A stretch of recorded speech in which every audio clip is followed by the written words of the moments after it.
flow.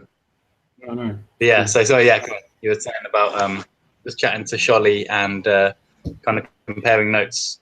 What you think Yeah, should be our first step, tech-wise. so Shirley and I tried to kind of mash my thoughts into his document, and then we quickly kind of prioritized what we think are the things that you should do. And by that, I don't mean very specific things. I mean kind of the things that you need to do internally in the organization so that you can make steps in technology. That's things like understand what you've got right now, understand what you want to build, what your MVP looks like in terms of tech, you know, things like this. Okay. Yeah. Thank you. That's fantastically useful. Yeah, and great to get both of your minds and expertise on that together. I'm quite happy to sort of take your lead now a little bit. Like, obviously not be a passenger, but like to if you feel like you've got some structure you're interested in leading with, I'd be really happy to go with what you are interested in chatting about. Yeah, so I suppose my original suggestion was to see if I can add anything to the process you're doing right now, which will help you speed up or be more efficient or make a better decision in the kind of early stage of tech choices, because there are some things where it's quite easy to make a quick first step, which 6 months down the line, you can say, oh, I wish we did that a little bit differently. Or a big thing in tech is, I wish we managed that relationship with that first tech guy a little bit differently. So it's kind of about, so what I'm kind of proposing, I guess, is understanding a little bit what you've got, where you're going, and then I can make suggestions about how you do your decision-making process. Like, I'm not going to tell you, you should use this, or, you know, you should use that guy, but I can help you write a thing which, when we send it around to developers, it's got what they need to know in it. And then maybe I can say, it's useful to think about your initial relationship with developers in this way. Do you know what I mean? Yeah. Awesome. Just making some notes. I'll just give you the link for. Feel free to add anything in there if you want to. Yeah. I'm going to stick in things I want to take away or share with the others.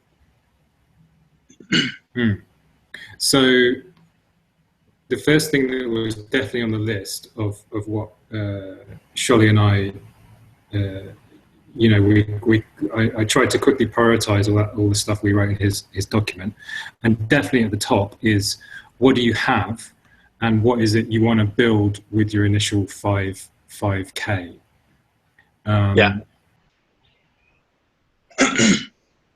Cool. Yeah, shall I answer that? Oh, hello. Pasco. Yeah. Hey, this is Pasco. Have you guys connected directly yet? I don't think so. Hey, Pasco, how's it going? Good. I'm in a bit of a weird space, to be honest. So I'm probably just going to listen today. I just found out that a friend of mine in California hung himself last week. Oh shit! Sorry to hear that. Just entering with that. But I really want to listen to this, so I'm just going to be a passenger for this. Just so you know where my head's at. Fucking hell. I'm around if chat after. Otherwise, we have a live recording. If you feel like you want to just watch back later. But yeah, given that, like whatever, man, whatever feels best or weird or shit for you. I'm just gonna sit and listen and have some input. Like, it hasn't really.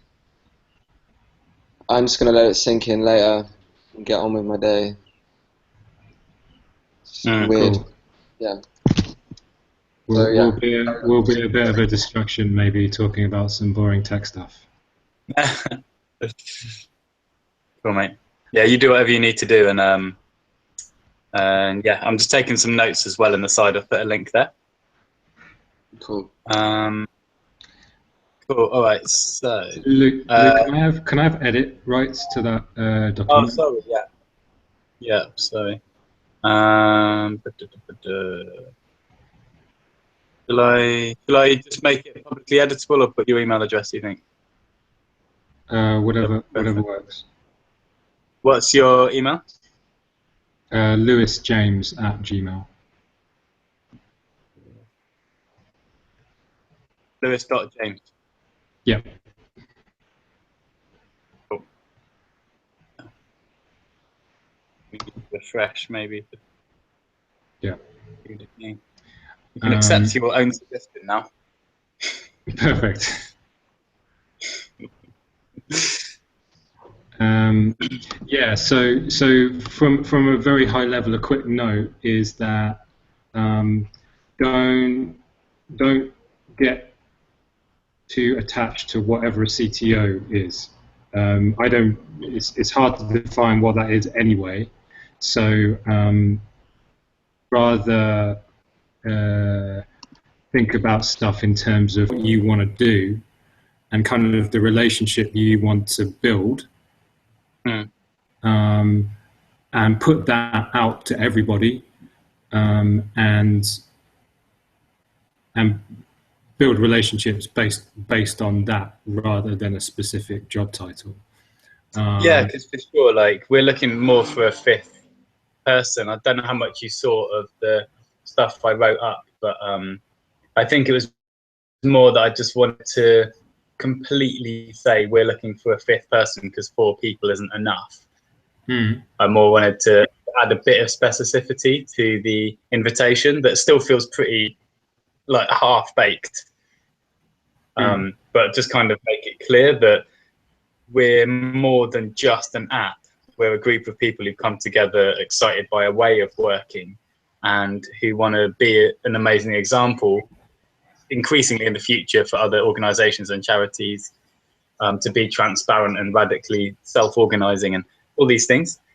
We're also passionate about the actual challenges that we're trying to tackle, around how to fundraise in a more sustainable, fun, sort of more grassroots community sort of model. So that's really, that is really the most important thing. But on top of all of that, we do quite blatantly have some pretty missing skill sets, considering that such a large part of what we're trying to do is develop that. Yeah, so, I think we just want to make that clear, or I wanted to sort of definitely going to be really useful if the person who joins us has got. Yeah, you might even find. Sorry, my computer's going a little bit slow as usual.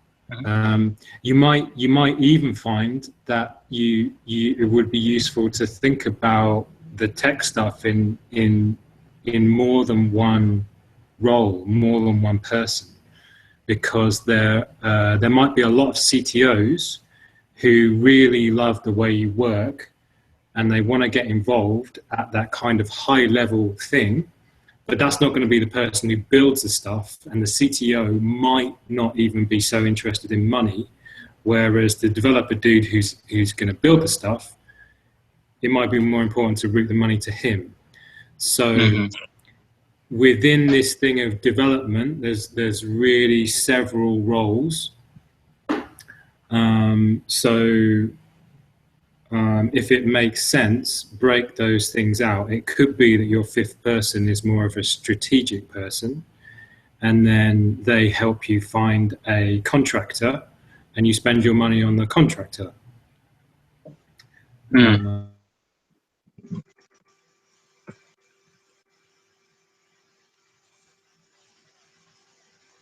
I'm just going to shut the door so we don't hear the sound of hoovering.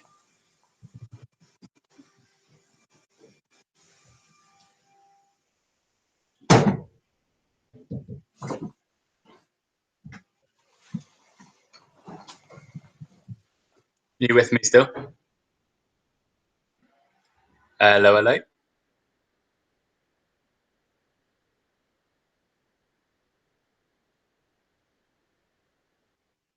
Hmm.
Okay. Hi. You know if that was your end or my end? You have any idea? That's my end. My laptop is overheated. Oh, your computer overheated. Yeah. Okay. Um, What does it do? Does it sort of give you a warning saying overheat no, problem? it just goes off, and if I'm not watching the temperature thing, then like it just turns itself off completely, Oh wow. which is nice. You need to like run it on an ice pack or something. Yeah, I'll move to a colder country. That's what I should do. Yeah. So I'm just going to quickly find that document. Yeah, so I was in the middle of saying something like, let that role be lots of different things. Yeah. And then and then figure out, who is going to do which part of that.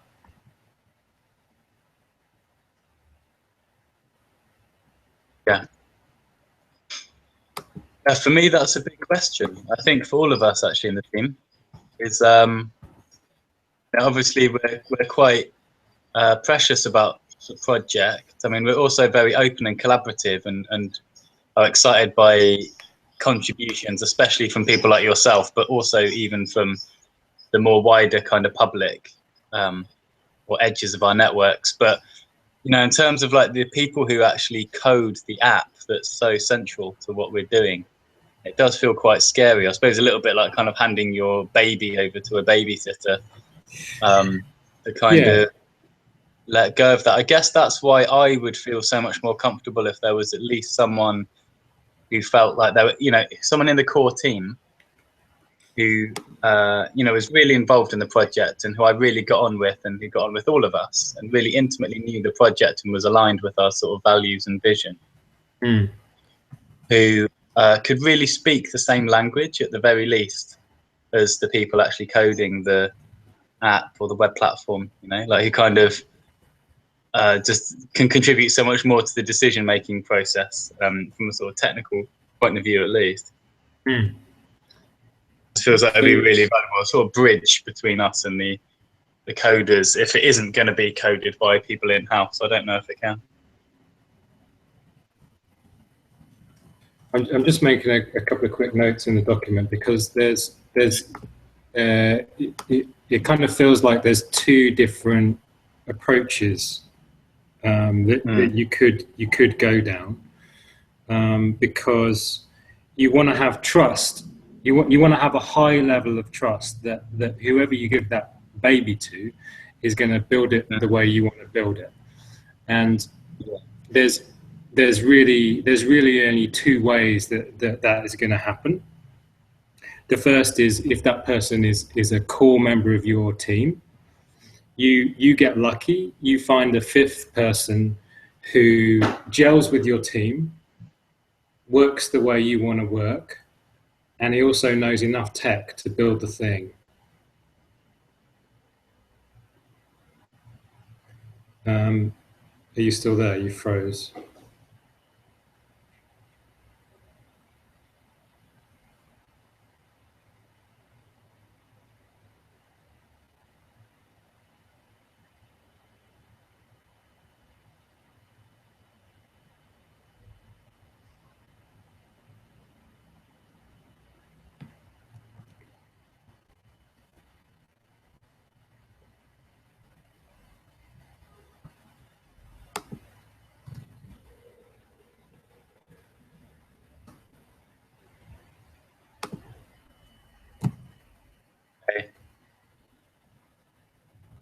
Are you back? Is your machine power off? Hello, can you hear me? Yeah, I can hear you now. Was that me that time, or that was your machine? I think that was you that time. Oh no, my connection's all right. Ah shit. Yeah, it's just yeah. So you're halfway through saying there's a couple of ways we could do it. Yeah. And, So yeah.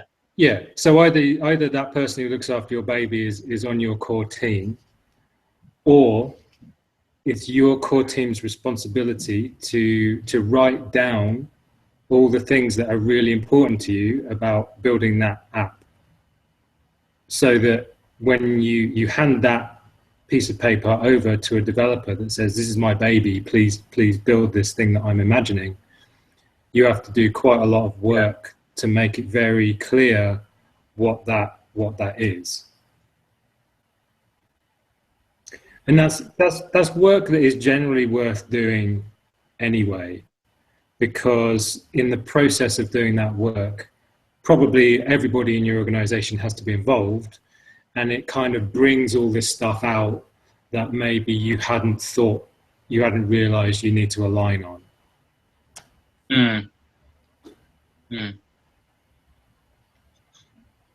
Yeah. And I pasted the link to Sholi's document in the chat, but I'll paste it again. Oh yeah. Oh, what's this? You talking to? Oh, okay.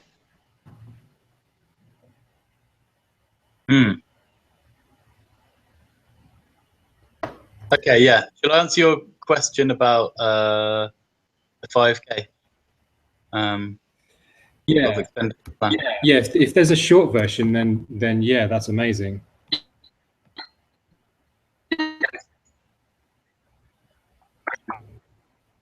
Sorry, say again. The short question. Yeah, I mean, if you have like a summarized response to that's already a really cool thing. Yeah. So the 5K is going to almost entirely go on a couple of expenses we've had already, mostly software, real-time Rike, and we've clocked up about $3,000 worth of time retrospectively since first working on the project, because we want to pay ourselves to do what we want, because we believe that is a vision for a beautiful future. So long as people are motivated and inspired.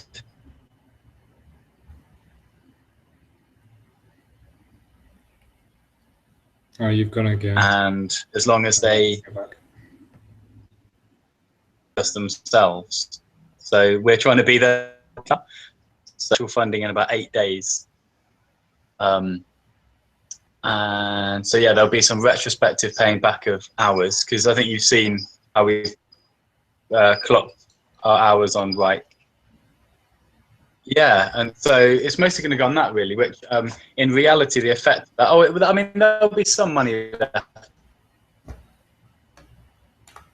a little bit for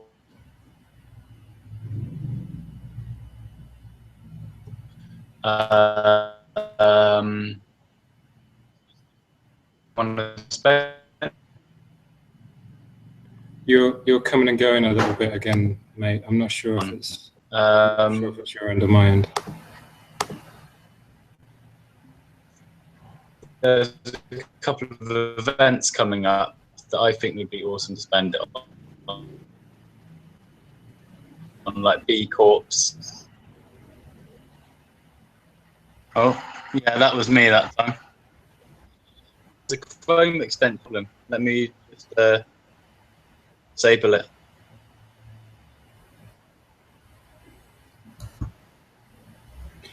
Yeah, it's like you're downloading a BitTorrent at the same time or something. It's like really low bandwidth. I don't think it's my side. Yeah.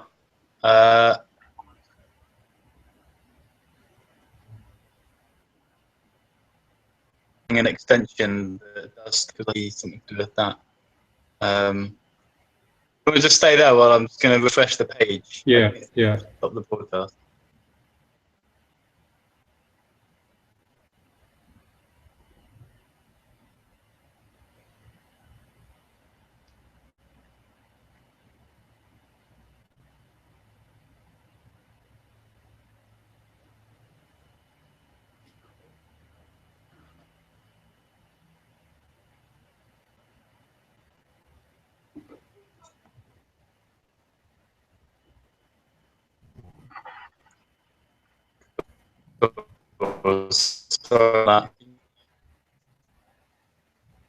Okay.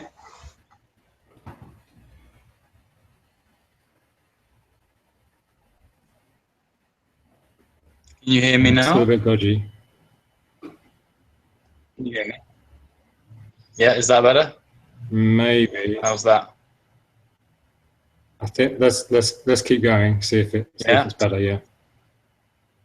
Okay, cool. Yeah, so I think there is some kind of error happening my end, which is annoying because this is an expensive laptop with Chrome and stuff on. Stuff off an SD card, but that shouldn't be causing a problem. No. I guess it's like a specced out. So, yeah. So I lose my thread. So let's try and keep going and see if it's better now. Yeah. So I was talking about the 5K. So yeah, just we've put in collectively 330 something hours, the four of us, so far into the project, and it's been really fun. I've loved it. Learned loads, created some really good plans, and really like aligned together over the vision and purpose and stuff. But so for me, the real world effect of spending most of this $5,000 on paying us London living wage or whatever it is for those hours is going to just mean easier to work on the project a lot more. So we're not going to have, it's not like we've got that 5K. We don't want to spend that on like paying someone to code the app. I think we need to get more money for that. The time we've put into the project is quite visible in a lot of places. Real-time board is probably the best sort of indicator visually that's like of a shareable place where you can get sort of an insight into where some of that time is, and also obviously on Right because it's all logged on there. But yeah, so kind of pitching the idea and looking at revenue models and things like this. So just kind of planning and prep and design and scheming and plotting. Cool. But yeah, I think we've got a few ideas of where to look for bigger funding pots. I think this upstream ideas is just like a little leg up just at this beginning stage, just to help us kind of do that initial outlay of planning. Mm, mm. So if you don't have budget right now for a developer, Mm-hmm. then you need to think a little bit more carefully about what you want to build and when you want to build it. It's Mm. probably harder. I mean, I would still strongly suggest that the first thing to do is write a one pager about what you want to build, Yeah. um, and do some exercises as a team so that the people you are now own the understanding of what it is you want to make, and that's really what Shoddy was driving at in terms of those user stories. Like, Yeah. get something that says this is a long list of all the features we want to build ever, Yeah. and that will really bring your team together, because you'll need to do that over some quite long period of time, maybe a couple of days. You, Mm. you need to focus on that, um, and then you have this task of finding somebody to build that. And if you don't have any of that original money left over, or you're not going to put a good couple of grand on it, Yeah. then my guess is that it will be quite hard to find somebody who has the tech skills, Mm. but also really strongly aligns with the how and the why of the way you work like you work. Mm. I Yeah. feel like that person who's going to join your core team needs to be more in the CTO role, more kind of tech strategy, and that person will be much more aligned with the way you work, but Yeah. they won't be the person who does the coding. They'll then be the person who manages the process of Yeah. finding the coder, and they will probably need you to scrabble around and get a couple of grand together, Yeah. Of course. for that coding guy. Yeah. Yeah. Does that make sense? Yeah. For sure. Yeah. Sure. Um, yeah. So, and it's interesting because I don't know.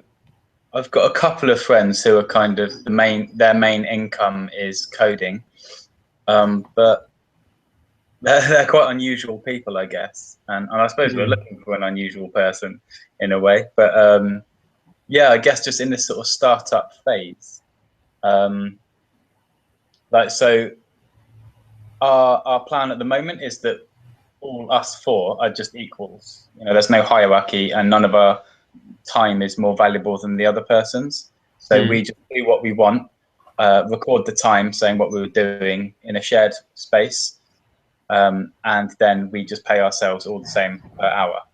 Mm-hmm.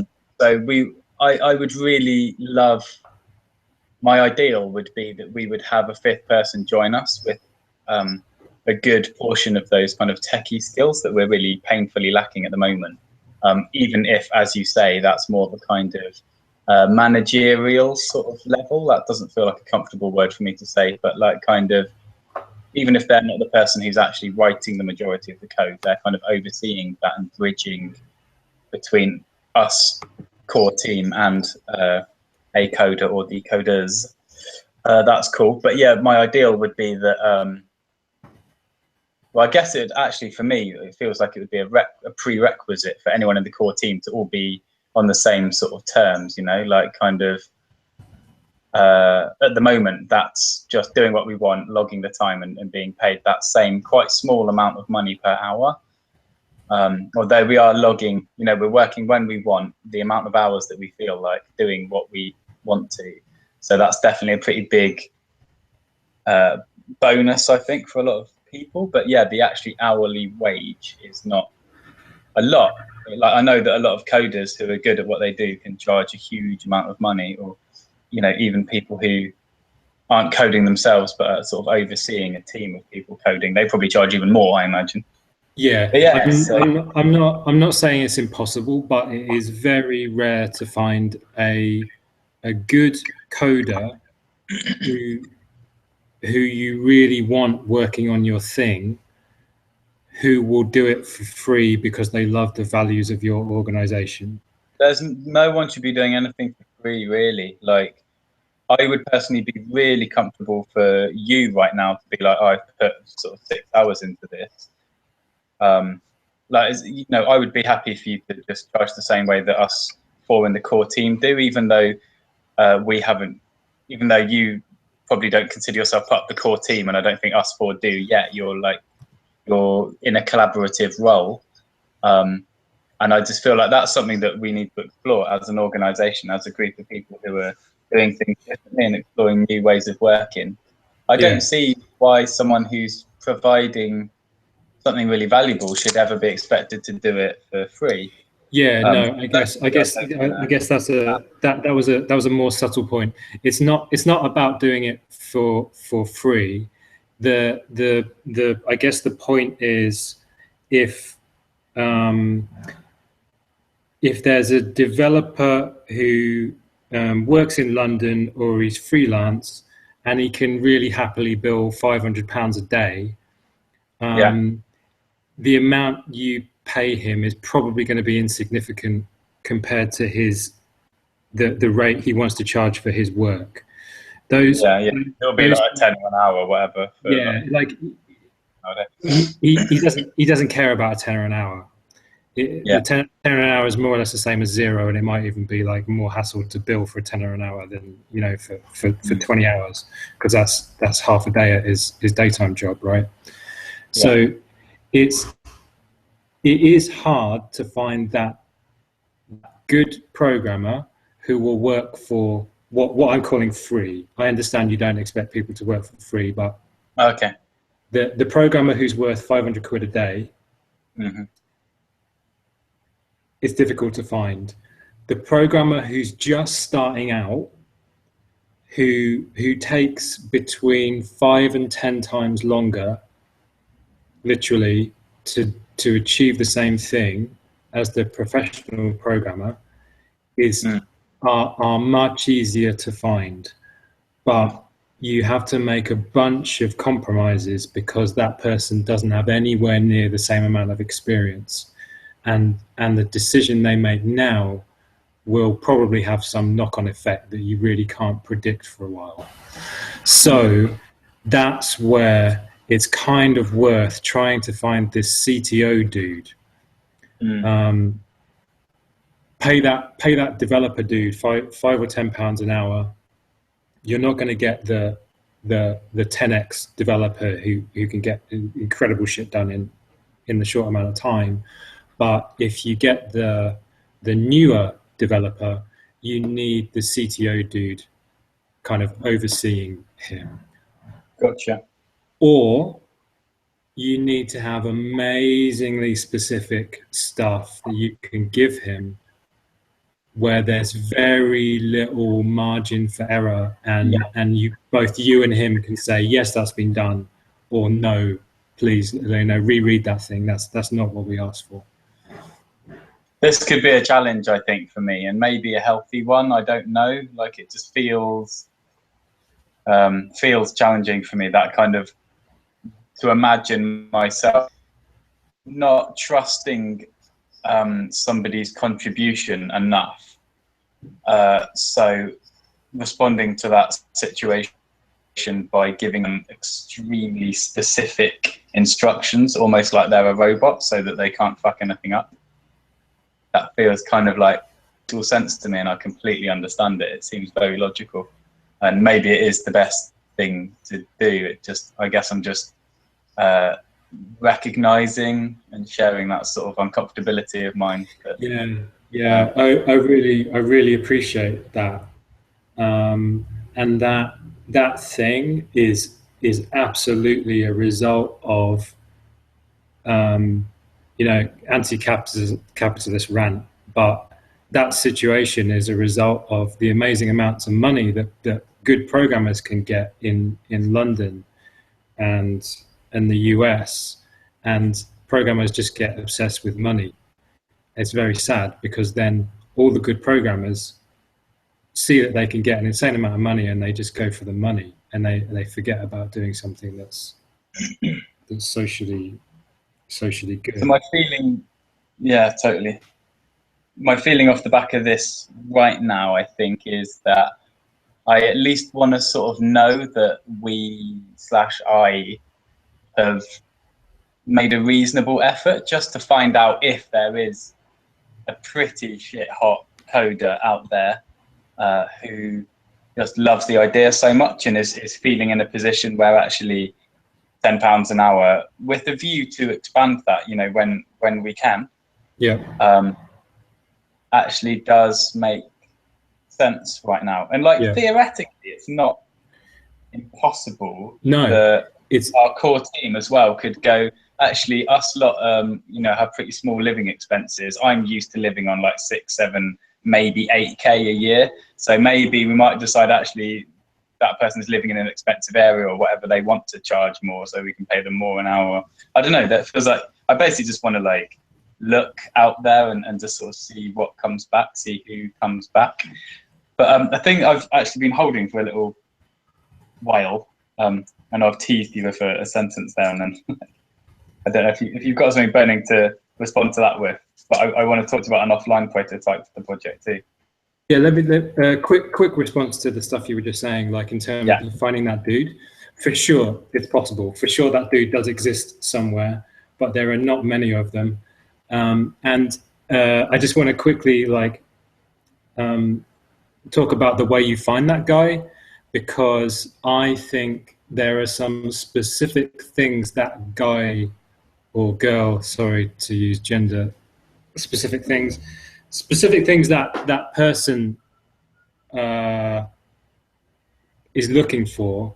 They're a socially focused organization. They're going to be massively excited about these values. They're looking for an organization that knows what it is they want to build. And that's why the first thing that comes into my mind, the first thing Sholey wrote on his document is what is your goal? What is your MVP?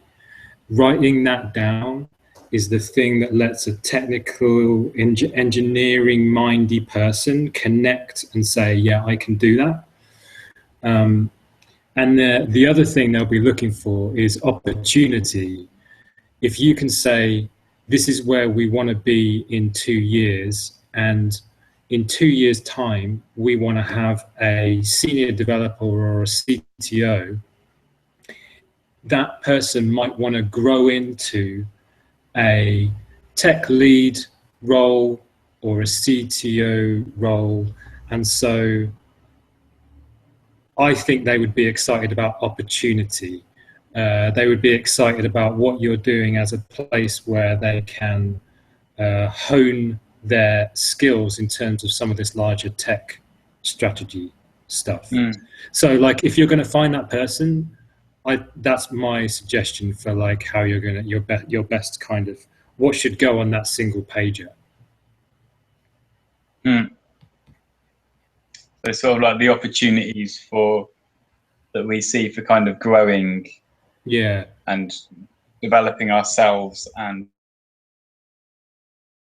the vision and the opportunity for that person to grow into a larger tech role, or even move sideways. You know, maybe they want to get out of tech and this can be their gateway into something else. Yeah, because it's definitely not going to be the money for a while that's going to... Exactly. It's I'm just looking for someone who doesn't want to work for completely free, but is possibly, might be some kind of digital nomad who's got minimal living expenses and enjoys coding for something meaningful. I don't know, I feel like, you mean, you must have good networks and contacts in that area. I know I do. And I'd like tech UGs and random hacks of kindness and the part up in colony sort of circles and digital nomad sort of group stuff. And I'm sure there's still well-paid stuff that's meaningful as well, with nice people. So there's going to be a lot of competition for their time. Yeah, I guess we'll see. Yeah, and kind of write up something a bit better than what we've got at the moment. Yeah, any comments or thoughts of yours on that sort of invitation document? You know, I'm not precious about stuff I write online generally, like kind of especially early version hashed together things like that invitation document. Like if you want to kind of butcher it, or sort of you feel whimsically like restructuring a part of it or whatever, like you feel free to. Yeah, I'll take another look at it. Where was the link for it?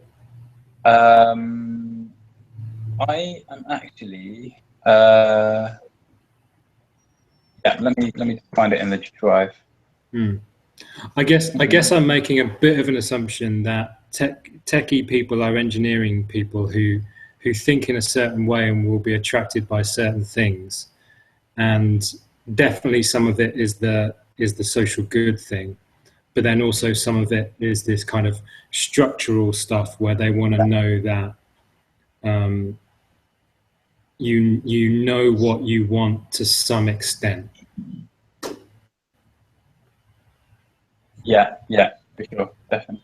So I don't know how much that's our whole Dignity platform drive, and you'll see people in there, a folder called people, and that has the document called "Want to Get Involved in Dignity."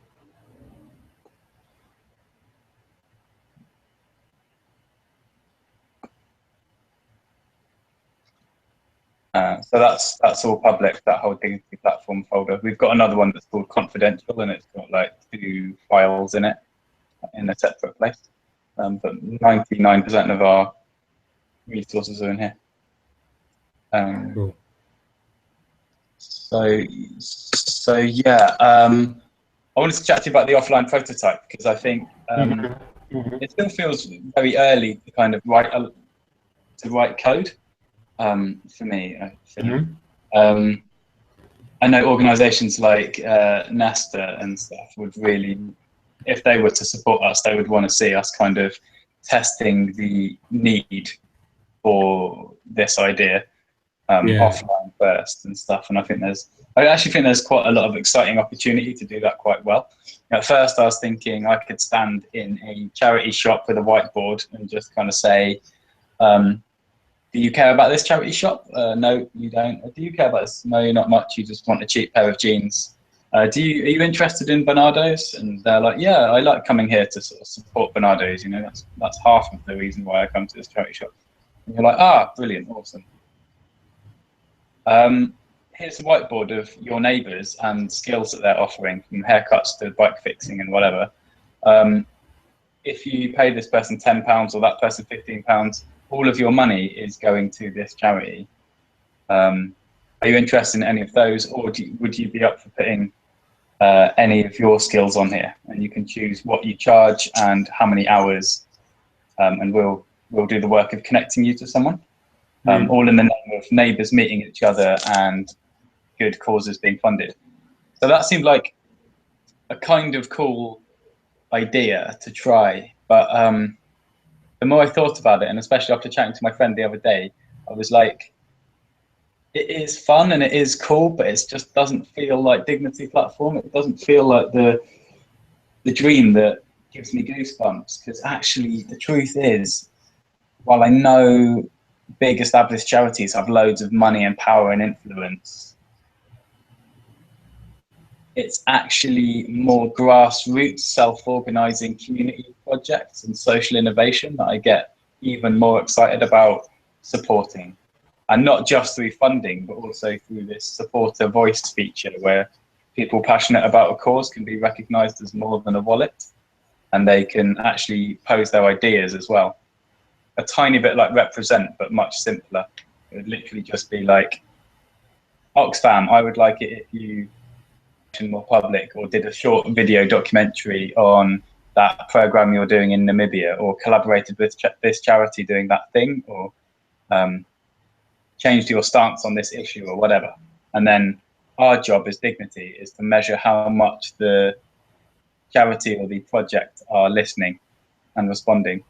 So we have like a little listen-onometer, like they're ignoring you and have done for 6 months, even though like 700 people have thumbed this issue up.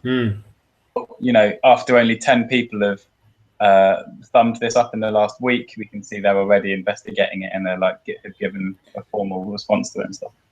Yeah. So just kind of putting a more intimate, more educational, more richer relationship and communication between causes of all sizes, big and small, and the people funding them and making them possible at the end of the day. Yeah. Yeah. But so I've moved on a little bit from the charity shop idea, I think, to not sure exactly what, but I was thinking, what would be basically what's the recipe? What's the criteria, I guess, for the best place to test out dignity as a concept and do a sort of case study, sort of proof of concept? And I don't think it's going in the local Oxfam anymore. I think it's more like maybe there's a local project here called the Real Junk Food Project, which is super, super cool. I'm just getting up Real Junk Food. And it's like a national scheme for a while, but it's like a food waste project. And it seems to be one of the things that really like excites people locally, because it gets people together to visit local farms, and they meet their local farmers and producers, and they go with vans and collect loads of stock that was going to go in landfill because supermarkets decided they don't need as much, or it got slug damaged or whatever. I mean, you're familiar with these sort of projects. And then it's pay as you feel, which just feels so beautifully exactly what we're about. It's literally a pay as you feel cafe. I was saying to my friend today how, you know, you get loads of ethical restaurants and stuff, you know, and you pay a premium and they do social good with it. But there's something about this which is so accessible to all people. Like, I've never been to even the most ethical restaurant that has such a diversity of like homeless people literally coming off the street, and people who, you know, like on their lunch break from their accountancy job. Yeah, I guess I don't have a clear focus on what it is you want to do now. Your want to get involved in dignity thing describes something that seems to be, it mentions money for projects, but it also says giving by doing, like people contributing to things directly. Right, yes. is part of it. But then also you just described something which sounds quite exciting actually, and was a very specific thing about the central part of it was, you said the word, you know, what is their listenability rating or something like that. Yeah. And that kind of sums up a really interesting service, which, you know, you could almost start trying to measure and then you could look at the result of that for, say, Oxfam next to the result of that for the Real Junk Food restaurant. Yes. Yeah, exactly. So I'm not exactly sure now which one of those best matches what it is you're trying to do, but Charlie's just calling me. I'm just going to answer the phone to Charlie. Oh, cool, yeah. Charlie, hello, mate. Yeah, I'm good, man. I'm just in a video call with James. You want to?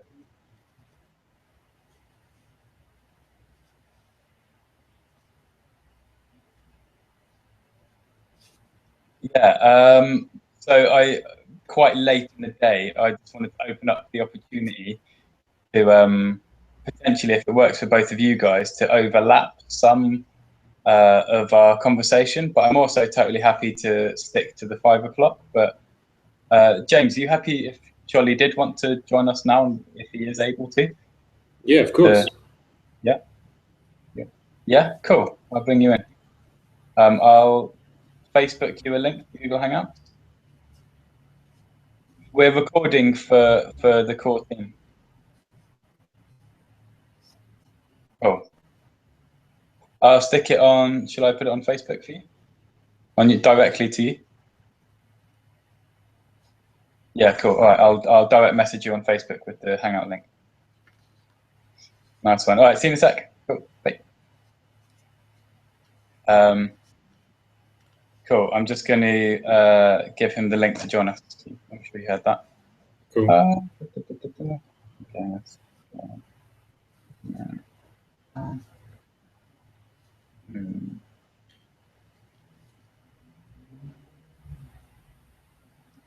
Okay, let's, yeah, sorry, I did kind of open up a bit of a new direction in the conversation there a bit, because I thought it'd be good to touch on the offline prototype, which I'm kind of only halfway through describing. Yeah. I mean, without going into specifics, like running stuff offline in Excel and in text documents is just an amazing way. It's really the first thing I say to people, like before anybody who wants to make an app, you know, have you tested this manually?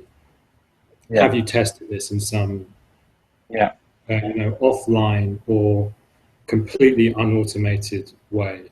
It's an amazing way to test it, and it's also an amazing way to learn how it works.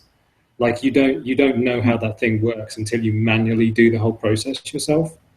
Yeah, sure. Yeah.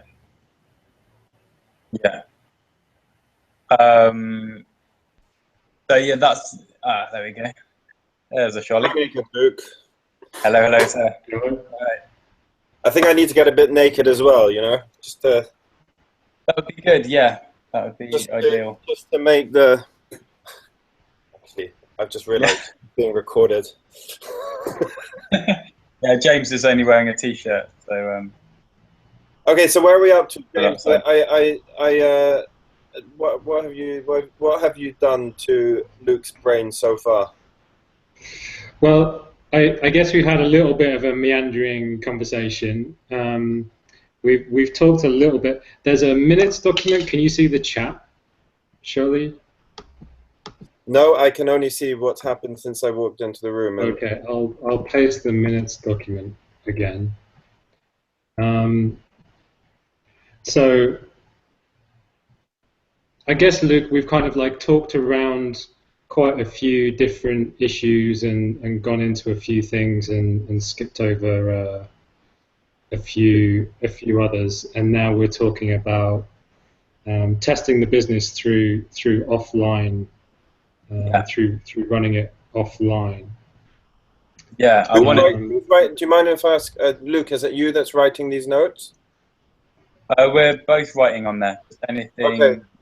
I'm kind of mostly writing words that are like takeaways for me. I particularly want to hold on to, and then yeah, if you guys think I've missed something you think's important, or you want to share a thing on there as well, like yeah, please do.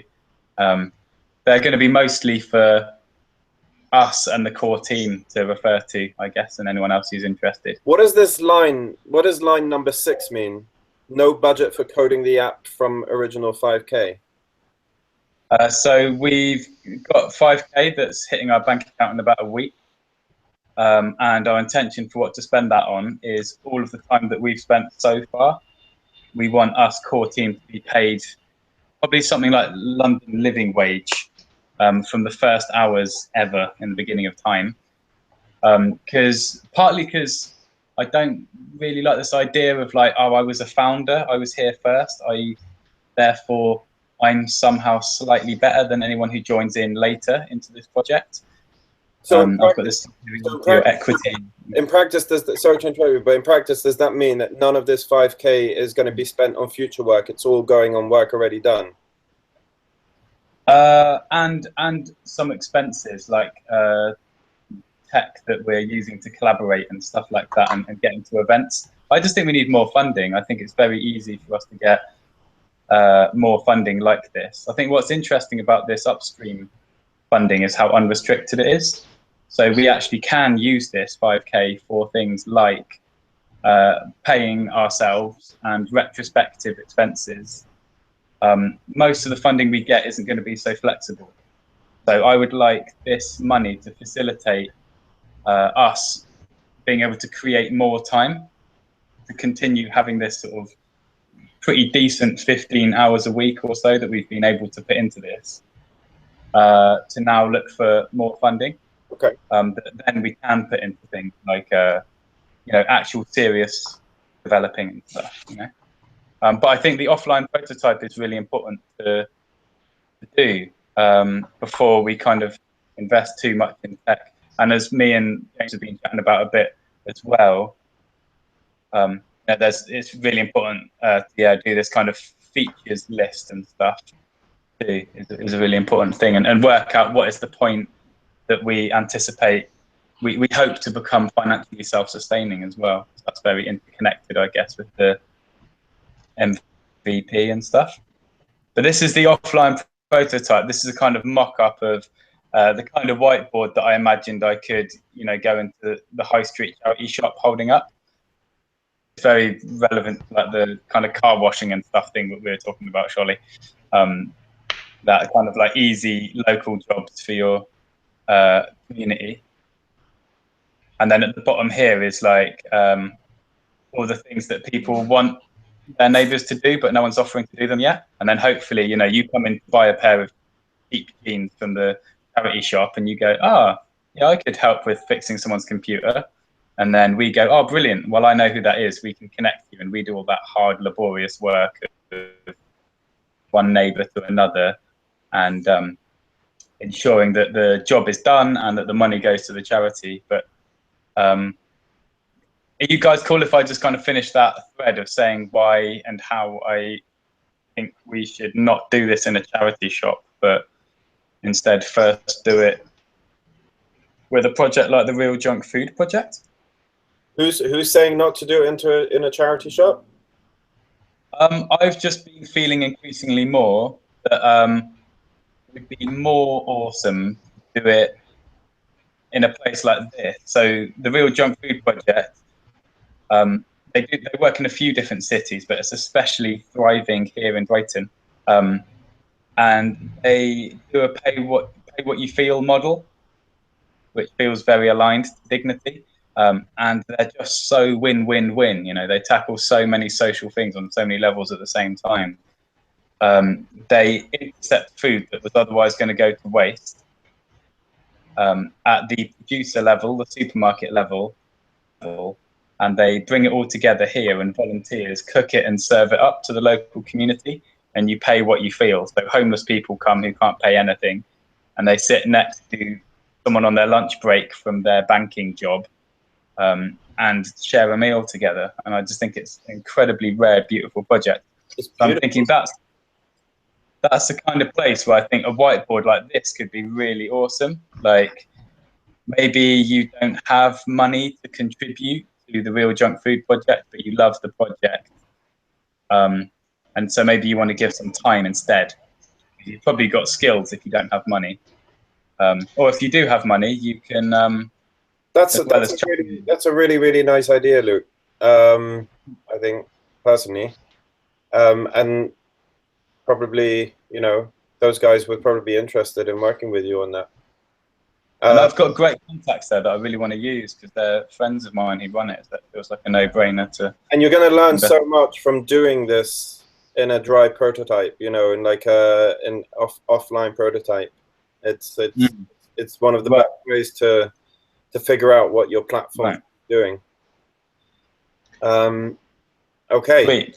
So you're not hiring a CTO. You're not building anything now. The money that you've got is... Well, I think the sooner that we can bring in someone who has more techie skills, whether that's coding or probably exploring, probably more likely a sort of overseeing role that sort of bridges our existing core team with the people who in the future would write that code. I think the sooner we can bring them in...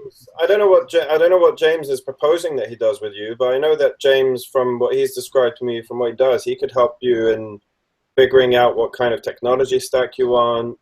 And I mean, over here, what we've been writing in this document is a really good place to start in terms of thinking about what needs doing and which bits you can really confidently do yourself once you learn. Even if you need to learn a little bit how to do it, it's not that hard to learn how to do. It's not about programming. It's just about how to properly describe things in a way that then a developer could come and start actually building it. And those are all bits and pieces that need to be done long before anyone starts putting code down into. Yeah, for sure. So I think there's a lot of headway that you can make on development before anyone starts programming. And once you've done all of that, I just want to finish the thread that I was just finishing when you talked, which was which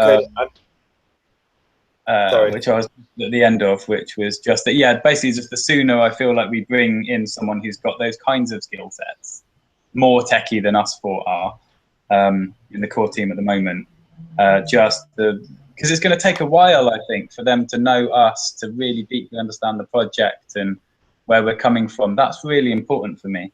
I really don't just want to, I don't firstly want to outsource to some coding house to just like do stuff for us. But even if we have, even if we do that through a bridge person who's like a kind of core team member, ETO type skills, even then I think there's got to be that time for them to really transition into the project and get to know us. Look, what I'm saying to you is right now, sitting in front of you are two people that have had a little bit of, I don't know, James, he's had CTO experience. He is able to do that kind of thing for organizations. I've had a bit of product ownership experience, which is different to CTO experience, but that's the person who describes what needs to be built in detail and putting it into UX and UI and writing down stories. We can help you to figure out what needs doing, and we can help you to use the skills that you already have in your team to get yourself to the point where you have a clear system specification, adequate UI and UX, accurately written stories, user stories.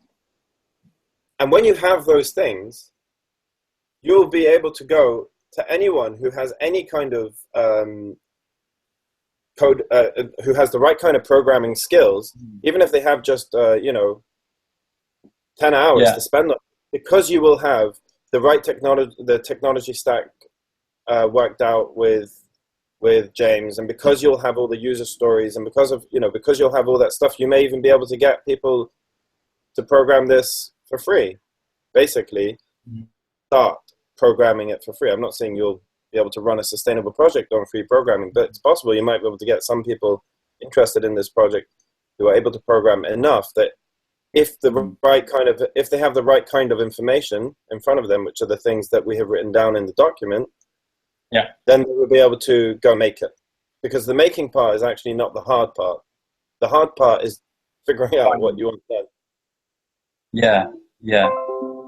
And certainly, if you have all that stuff done, then you're going to be in a better position to get funding as well, because you've got another thing to shout about in the applications, and you've got another, and you're that much closer to hitting the road running once you have the money to pay to a developer.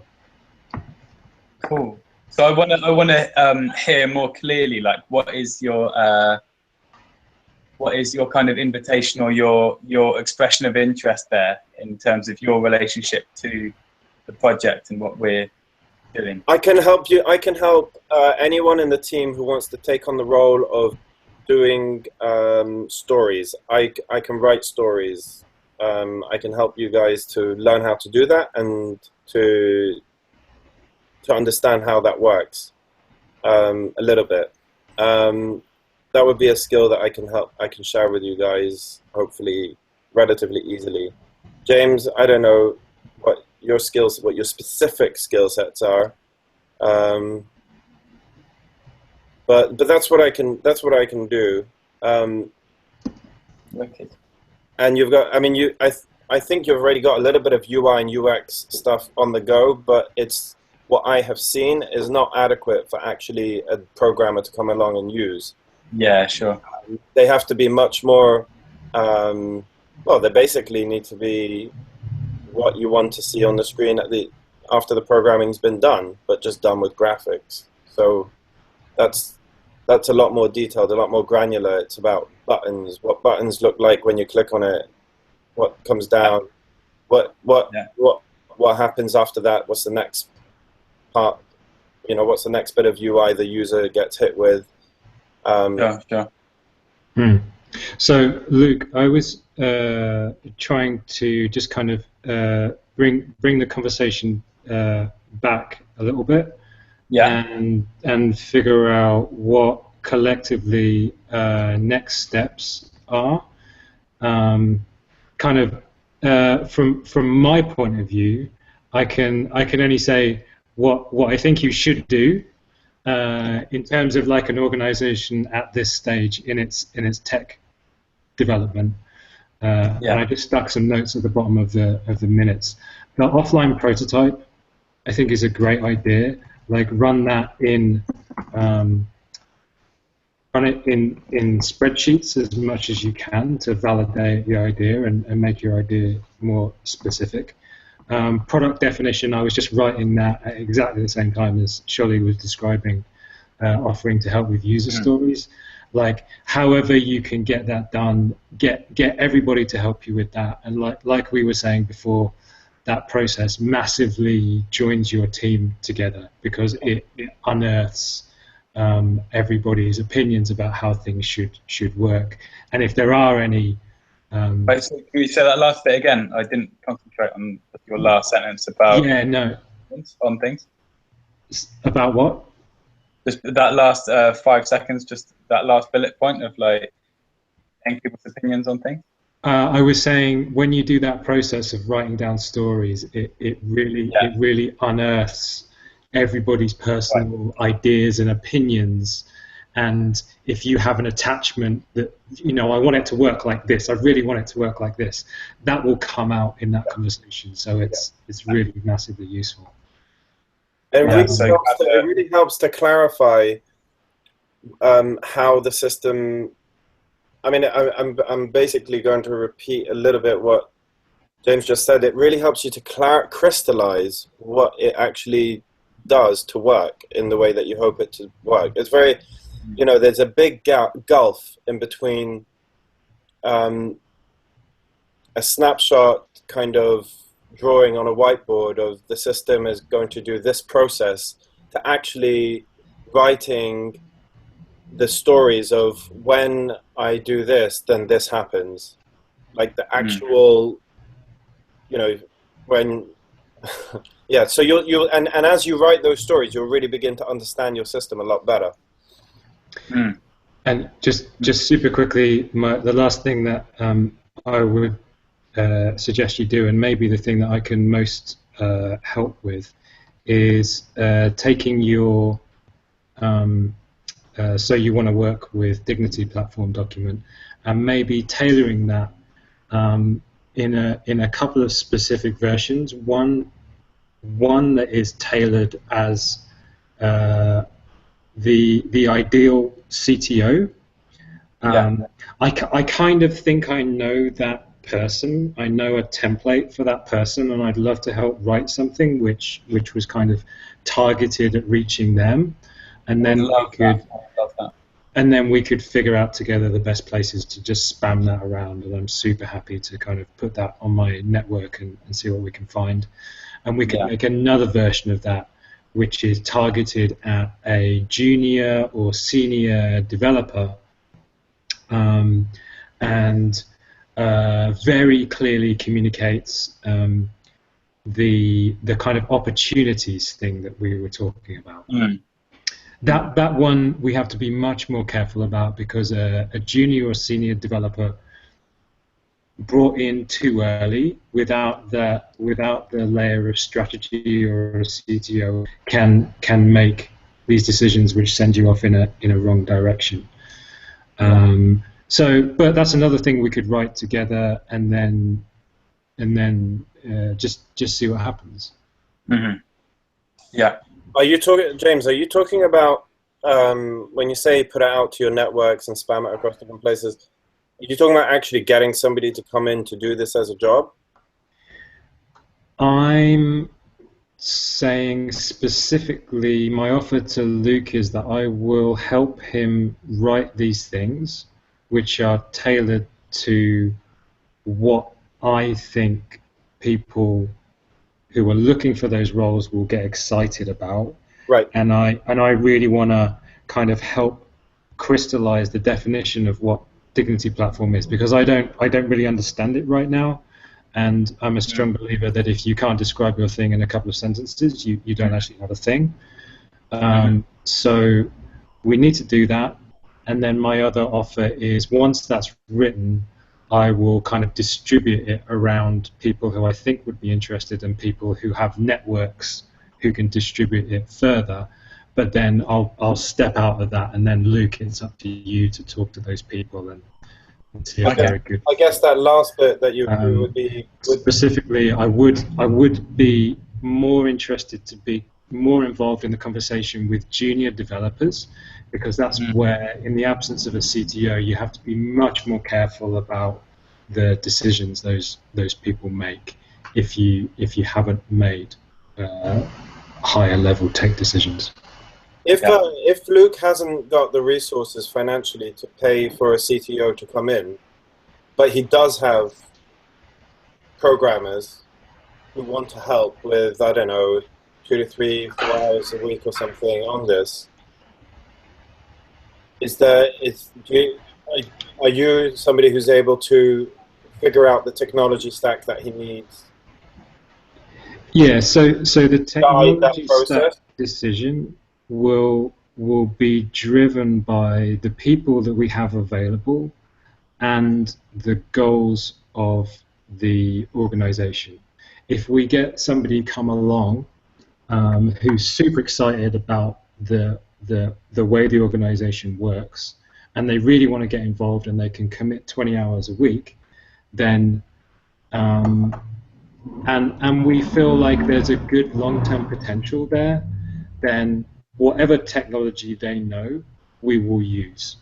And we'll get to a point in the future where we'll say, okay, we've achieved our first prototype. It was written in technology A.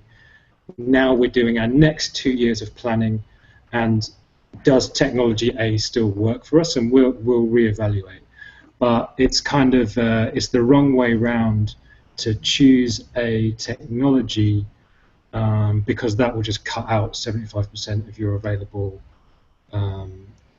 applicants. When this is not something that needs, at this stage, a specific suite of technologies. There's a lot of ways to, a lot of technologies. Are you familiar with all the different technologies and enough that you can help to guide a junior or senior programmer to be making the right decisions within a particular technology stack framework? So that's a really great question, and those decisions are less focused on what tools you use, and they're more focused on how you use them. So if you want to go really fast, you write code without comments, and you don't write documentation. One guy works on his own in a dark room for 100 hours a week, and you end up with a prototype within 2 weeks. That's basically what I did with our you guys have both seen the basic prototype, huh? Yeah. Basic. Yeah. So that's a particular way of working, and it achieves a particular set of objectives. There's another way of working, which is do everything much more cleanly, write your code in a very commented way, maybe try and get another developer to do code reviews, write documentation about how to install your code and how to set it up.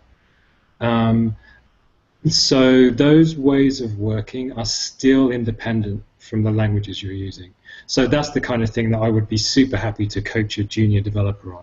You know, I'm not super worried about what tech you use, but let's do this the right way. Or if Luke says, let's go as fast as we can, then let's do it dirty and get there really quick.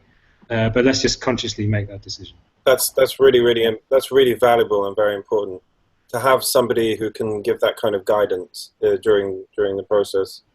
If you can find some programmers who can do the hardcore work of programming. Yeah. So just to kind of like another voice, like another voice again. Yeah. James can be. But to clarify again, I personally, I wasn't imagining any code being written until we've got more funding in, and I saw this $5,000 as more of just a small enabler Yeah. for our currently small core team to just be able to just put a little bit more time aside to just look for more funding, look for coders, develop those user journeys and the feature list, and these conversations we're having now, these sorts of things. So yeah, I think we can quite easily, especially alongside the offline prototype as well, all of these different focuses. I think we'd be in a pretty strong position to get 10, 20, 30K, pretty soon, within months, I think, a few months. It actually sounds now at this point in the conversation like you're really well positioned to be looking for this CTO person, and you don't actually have the pressure of, I want to build something now. Exactly. Yeah, they can just learn about the project and just have some beers with it. Yeah.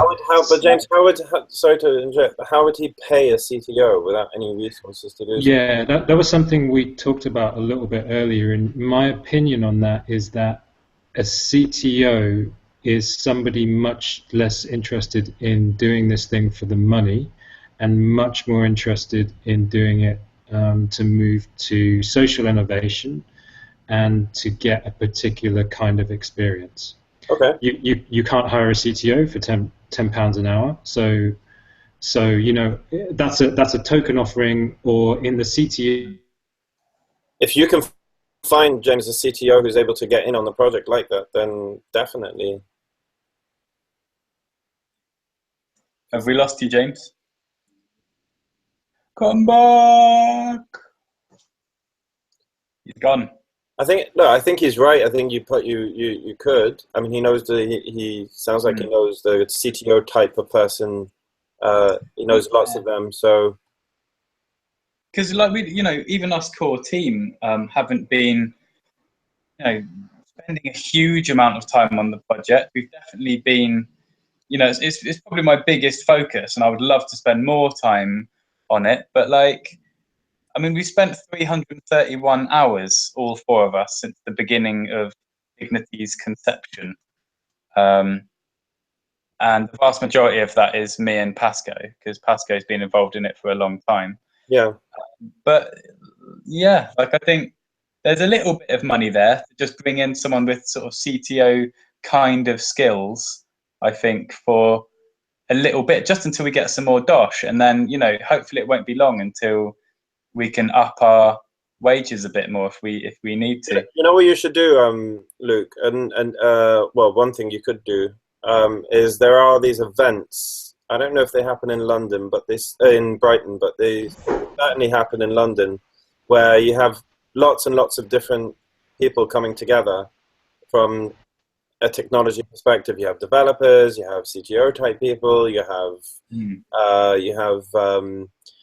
people with ideas, and all kinds of people coming together. It's called Hipster Hacker something. They're a meetup, and there are, each of their events, there are like 200 people that come. You should go to one, and you should just. These events are I really want to know about these events, so definitely. Let me send you a link to it. You can go to it, and they have like a section of each of these events where you can present your idea and tell people what you're looking for. So you can present the idea of Dignity in you have 30 seconds. So it's not literally 30 seconds. Yeah, that's a great idea. They start spraying you with like water guns and stuff if you go over it. And it's all filmed. So you guys help me find out about these events if they're in London or... yeah, definitely.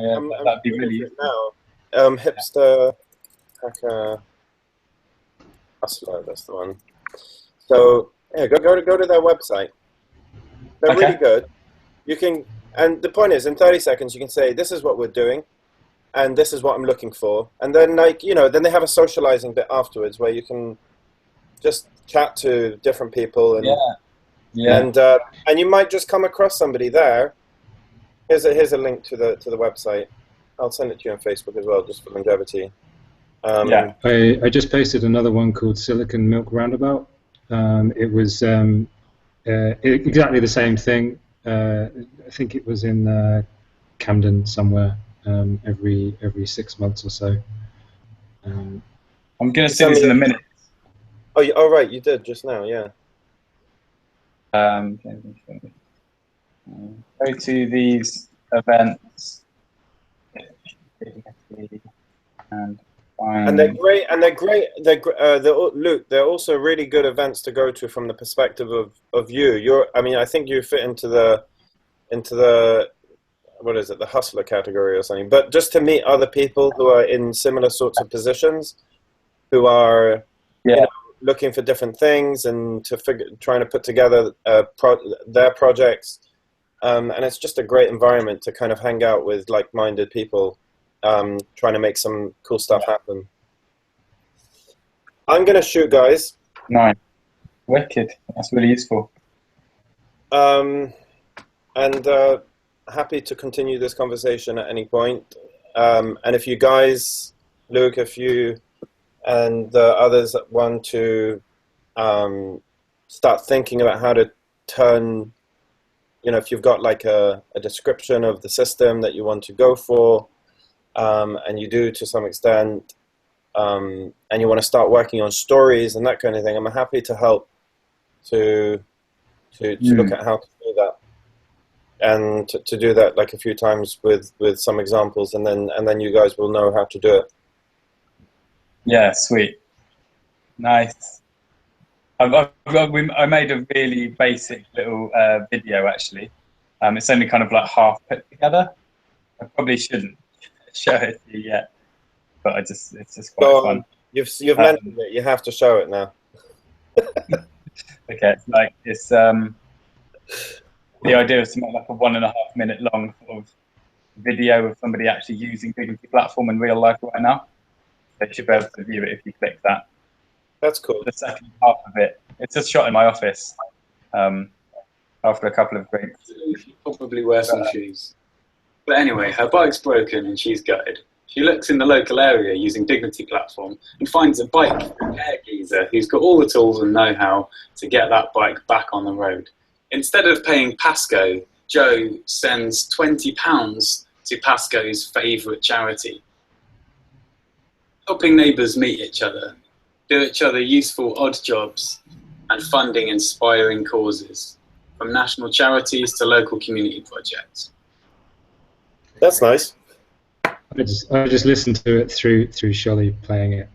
Hey, Luke, have you chatted with Matthew Slater to talk about the overlap with mutual credit systems and Let's and this kind of stuff?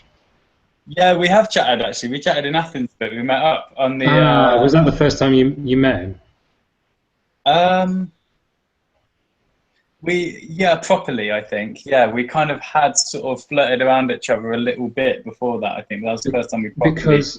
Because mutual credit systems and Let's and also time banks are doing something which is 75% similar to the thing you're describing, which is a database of offers, a database of requests, and then some payment system attached to when a transaction happens.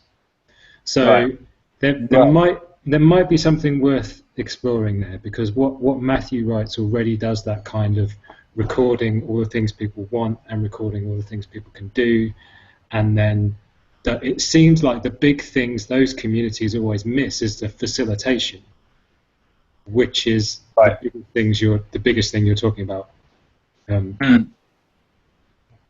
Like the kind of fostering the best quality human connection between the people on both sides of that exchange, you mean? Kind of really catalyzing that and bringing out the best in that interaction, you mean? Well, first of all, finding the connections. So one person keeps in their heads all of these people that you've met, and remembering that that guy needed a bike repair dude. But then also, facilitating that relationship and making those relationships, Yeah. This is just, Charlie, if you need to head off, whatever, please do. I just got excited the other day because I found this project called giveadinnerparty.com that's the most similar thing to Dignity that I've seen. And I've not seen anything out there that is really doing what we're doing, and they're just dinners, like hosting dinners, but it feels very, very similar, like to me. Even got what made me most surprised was they do exactly the same thing with the percentage causes. So you host a dinner and you can pocket up to 49%. As long as That's fantastic. Yeah, I've never seen a single other case study for that. So, and you can choose how much you. That is very nice. It's kind of and because you have this give a dinner thing. Well, you have people hosting dinners in France, isn't it? But that's like sort of an Airbnb of restaurants. But this is your idea, but using that idea. This is the idea of dignity, but in the context of an Airbnb for restaurants. That's very cool. Yeah. Yeah. Maybe that's, I mean, you know, I know that you guys hated the idea of car washing, but maybe that's something to think about in terms of maybe there is a particular industry or sector that you can kind of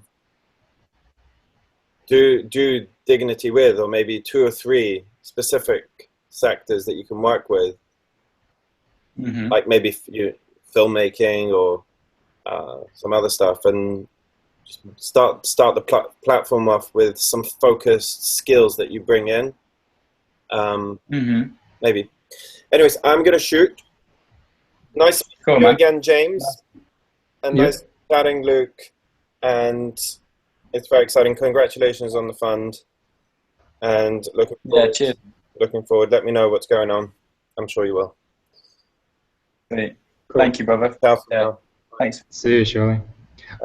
I need to run as well, Luke. Do you feel like the next steps are kind of my suggested next steps anyway are useful, and do you kind of want to be in charge of just saying, hey James, I'm ready to do that thing, let's do it, because I'm super happy to give you time for doing those things.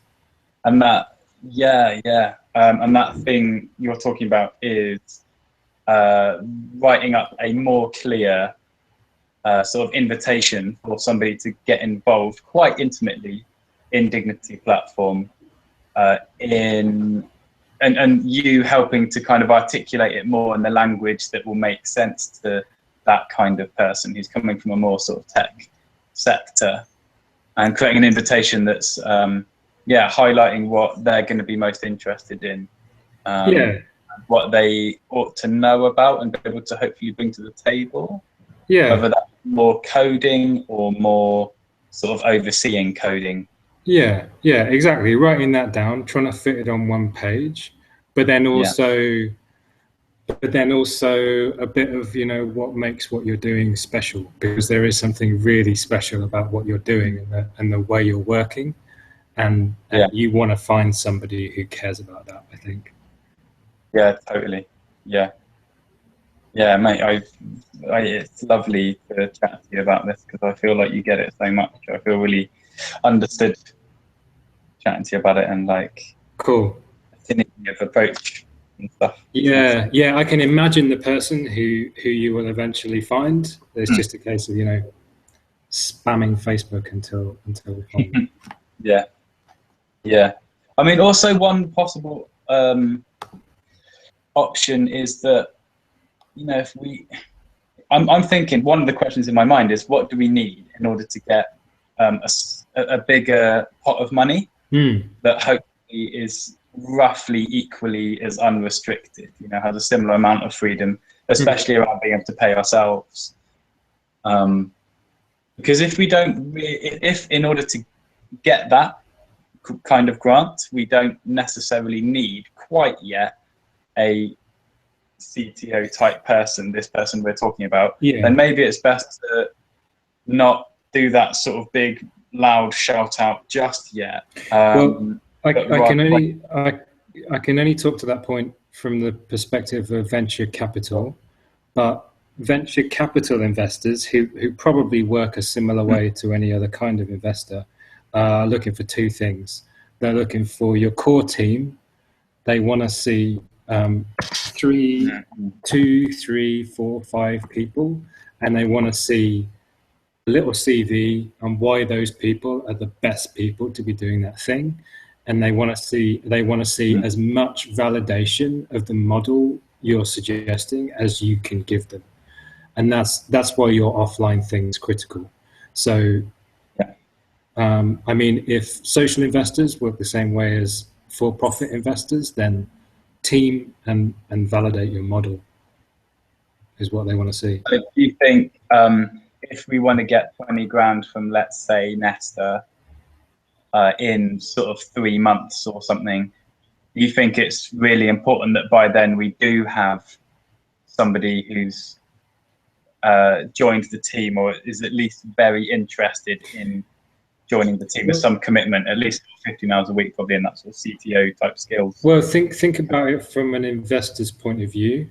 If there was 3 people sitting across the other table from me and they said, I want 20 grand, and the first thing I'm going to do is go and look for this guy.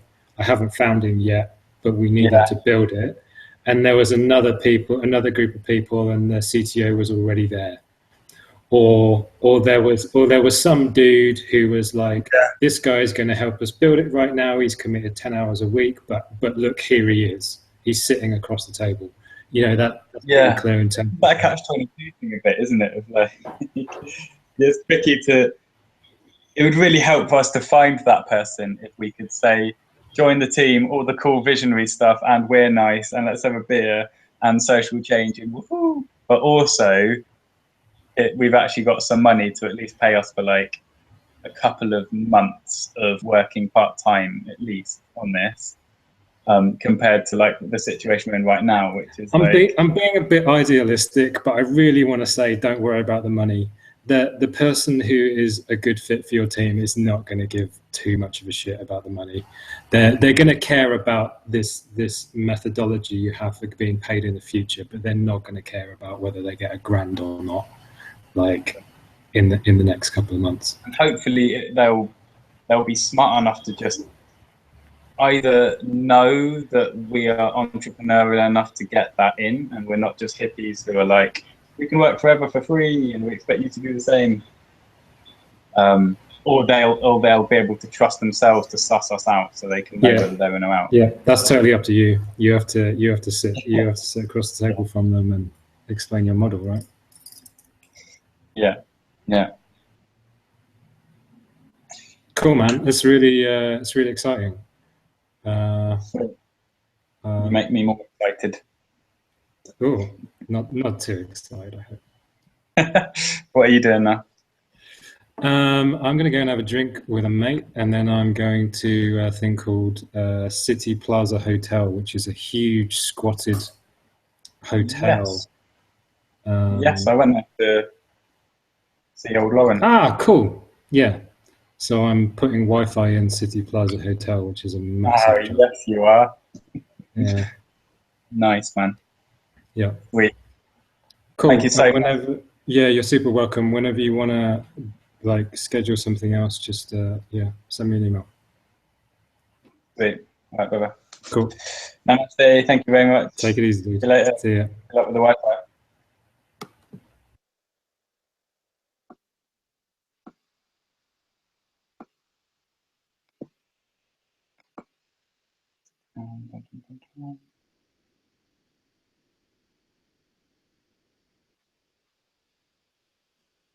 That is all copy. More or less.